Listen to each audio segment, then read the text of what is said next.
stages in the formation of company. Now formation में main उद्देश्य तुम्हारा है इनकॉर्पोरेशन.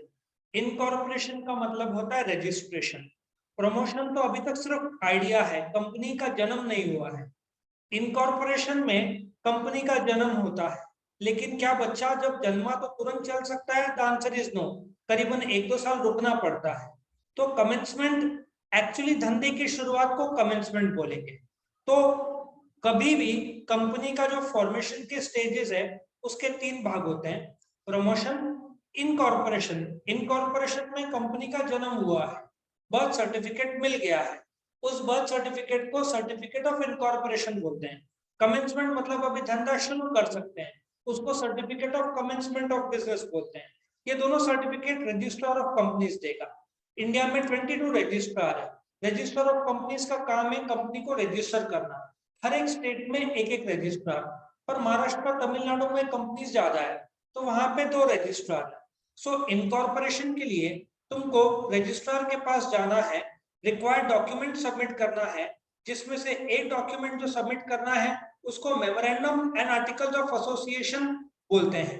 ये रिलायंस का मैंने मेमोरेंडम ऑफ आर्टिकल्स यहाँ पे ऑनलाइन बताया है. जैसे ही ये सबमिट हो जाएगा और सब बराबर है तो जो इनकॉर्पोरेशन स्टेज था, ठीक है, इनकॉर्पोरेशन स्टेज मतलब ये रहा. सर्टिफिकेट ऑफ इनकॉर्पोरेशन कौन देता है?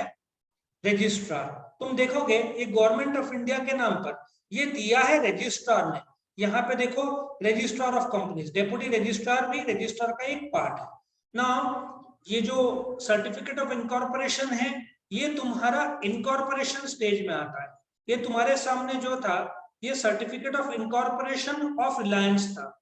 रजिस्ट्रार सर्टिफिकेट ऑफ इनकॉर्पोरेशन में कंपनी का कॉर्पोरेट आइडेंटिटी नंबर आता है. जैसे कि तुम्हारा नागरिक के तौर पर आधार कार्ड है तो कंपनी का गवर्नमेंट के नजरों में जो नंबर है उसको कॉर्पोरेट आइडेंटिटी नंबर बोलते हैं. हर कंपनी का पैन कार्ड भी होना जरूरी है. ये कंपनी का पैन कार्ड है. फिर एक टीडीएस काटने के लिए, इतना डिटेल अभी नहीं बताऊंगा नहीं तो तुम कंफ्यूज हो जाओगे, सिर्फ ऐसा सोचो ये भी इनकम टैक्स का एक भाग है, उसका ये नंबर है. और यहाँ पे तारीख दी है 24 डे ऑफ जनवरी 2019 को रजिस्ट्रेशन मिला. फिर ये डिजिटल सर्टिफिकेट है, रजिस्ट्रार है, ठीक है ना. यहाँ पे मेलिंग एड्रेस है जो कि नॉर्मली कंपनी का हेड ऑफिस होगा. तो ये रजिस्ट्रार द्वारा इश्यू किया हुआ सर्टिफिकेट ऑफ इनकॉर्पोरेशन. मेन उद्देश्य है कि ये जो तारीख है ना 24 ऑफ जनवरी 2019, यहाँ पे कंपनी का जन्म होता है. जैसे तुम्हारा बर्थ सर्टिफिकेट है, लेकिन बच्चा बर्थ सर्टिफिकेट से तुरंत चल नहीं पाता, उसको रुकना पड़ेगा. तो उस कंपनी को एक और सर्टिफिकेट के लिए रुकना पड़ेगा जिसको certificate of commencement of business बोलते हैं. वो भी मैं ट्राई करता हूँ तुमको यहाँ पे दिखाने का. यहाँ पे है सर्टिफिकेट ऑफ कमेंसमेंट नहीं है. मैं तुमको कोशिश करता हूँ एक और तरीके से सर्टिफिकेट ऑफ कमेंसमेंट बताओ. ठीक है, एक बार रिलायंस का मैं तुमको बता दूंगा तो तुमको शायद अच्छे तरीके से समझेगा. ठीक है, तो अभी मैं तुमको रिलायंस इंडस्ट्रीज का certificate of commencement of business मैं तुमको बताऊंगा. ठीक है, सो ये अभी देखते हैं तुम्हारे सामने. ये जो भी आएगा ये देखो, certificate of commencement of business.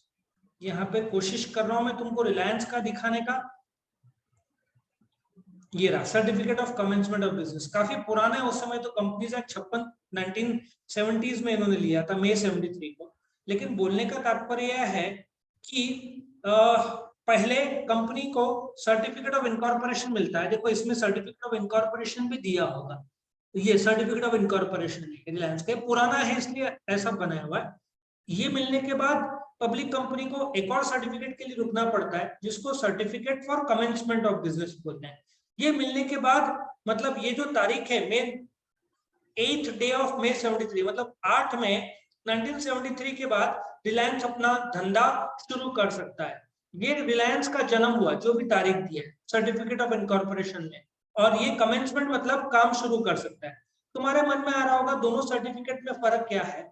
यहाँ पे सिर्फ कंपनी का जन्म हुआ है, लेकिन शेयर्स का पैसा जो सब्सक्राइबर्स ने पे किया है कि नहीं, कुछ डिक्लेरेशन देना पड़ेगा, कुछ और प्रोसीजर कंप्लीट करना पड़ेगा, उसके बाद certificate of commencement of business मिलता है. लेकिन ये स्टेजेस इन फॉर्मेशन में तुमको कुछ बातों का ध्यान रखना पड़ेगा. पहला, a company shall be found for any lawful purpose. What is meant by lawful purpose? अब जैसे महाराष्ट्र में बीफ बैन है, तुम कोई भी कंपनी बीफ का ओपन नहीं कर सकते, गुटखा बैन है, तो तुमको वो काम करना है जो लीगली अलाउेबल है, ठीक है। सो लॉफुल पर्पस के लिए फॉर्म हुआ, पब्लिक को नुकसान तो नहीं हो रहा है उसके लिए। दूसरा, ओपीसी है तो एक इंसान प्रोमोटर लगेगा, प्राइवेट लिमिटेड है तो 2 लगेगा, पब्लिक कंपनी है तो 7 लगेगा। सब प्रमोटर्स को मेमोरेंडम ऑफ एसोसिएशन में अपने नाम देने होंगे। अच्छा, ये भी तुमको मैं एग्जांपल लाइव डेमो के तौर पर बता दूं, जो इसका था, ये तुम्हारे सामने ये बता दूं, ठीक है। अभी इसमें बताते हैं हम तुमको, ठीक है। ये memorandum of association, memorandum of association, इसमें देखो, ये देखो यहाँ पे जो इसके प्रमोटर्स है इनका नाम दिया हुआ है, सब्सक्राइबर्स, कौन कौन सब्सक्राइबर्स है, कितने शेयर्स इन्होंने खरीदे हैं।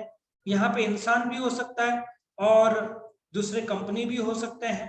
देखो यहाँ पे नाम दिया है, कम से कम 7 लोग चाहिए, तो इधर 7 लोग का नाम आ गया, ठीक है। और उन्होंने कितने शेयर्स लिए हैं, नंबर ऑफ शेयर्स, वो भी नाम आ गया।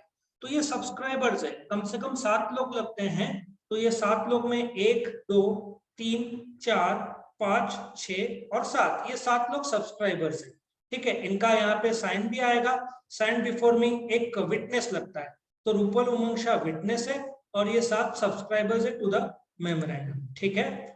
और इनका 7 का नाम मेमोरेंडम ऑफ एसोसिएशन में सिग्नेचर आएगा, और वो सारे प्रोविजंस जो कंपनीज एक्ट 2013 के लिए नेसेसरी है वो भी आना जरूरी है। Okay, so I hope you understand कि कंपनीज एक्ट के संबंधित जो भी कामकाज है वो पूरा करना होगा। तो यहाँ पे अपना ये जो क्वेश्चन है फर्स्ट लेवल पे खत्म होता है। प्रमोशन और उसका आगे का वीडियो हम अगले वीडियो में देखेंगे। ओके।